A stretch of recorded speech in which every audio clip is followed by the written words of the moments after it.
In this video, I am going to show you how to replace the ink toner in your Brother MFC-L2820dw printer. First step is to open the front chamber, so pull it outside, and here we can see there is an access for the ink toner. Just slide it out. So once you push it, it will automatically come out, and here you can press this button and this will release the ink toner. Take your new ink toner out of the plastic packaging, and then you have to just place it here and press it down.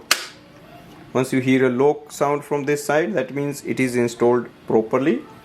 Brother logo should be facing up. With the chip facing up, we can just slide in and push it down. Once you hear a little lock sound, that means it is installed properly. Then close it.